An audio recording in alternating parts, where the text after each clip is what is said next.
Il n'est pas rare qu'au cours d'une dispute ou d'un malentendu, nos paroles ou actions blessent l'autre. La clé d'une relation saine réside dans la capacité à reconnaître nos erreurs et à nous en excuser sincèrement. Si tu te retrouves dans cette situation, voici 4 étapes essentielles pour réparer ce que tu as pu abîmer. Le premier pas vers la réconciliation commence par l'acceptation de la douleur de ton partenaire. Peu importe la situation, ses émotions sont réelles et légitimes. Écoute-le sans interrompre, sans chercher à justifier ton comportement.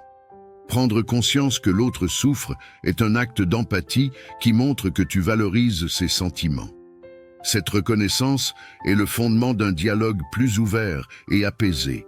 La deuxième chose à faire est de ne pas se cacher derrière tes intentions. Il est facile de dire « je ne voulais pas te faire de mal », mais ces intentions n'effacent pas la douleur ressentie par l'autre. Même si tu n'as pas agi de façon malveillante, il est crucial de comprendre que ce qui compte, ce n'est pas ton intention, mais l'impact de tes actions ou paroles. Accepte cette réalité sans minimiser les sentiments de ton partenaire et fais preuve de responsabilité. La troisième étape est la remise en question. Se remettre en question peut être inconfortable, mais c'est essentiel pour éviter de répéter les mêmes erreurs. Ce n'est pas une question de culpabilité, mais de croissance personnelle. Cela montre que tu prends ta relation au sérieux. Lorsque tu te remets en question, tu donnes également l'exemple à ton partenaire et vous pouvez avancer ensemble, plus fort et plus conscient de vos dynamiques.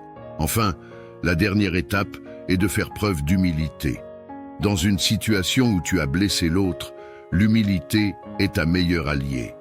Loin d'adopter une posture défensive, accepte tes erreurs et montre à ton partenaire que tu es prêt à faire des efforts pour réparer ce qui a été brisé. Une excuse sincère est plus efficace quand elle vient d'un endroit d'humilité, d'écoute active et de compréhension de la douleur de l'autre. Lorsque tu abordes une situation avec humilité et ouverture, tu renforces la confiance dans la relation. Mais cela demande de l'entraînement.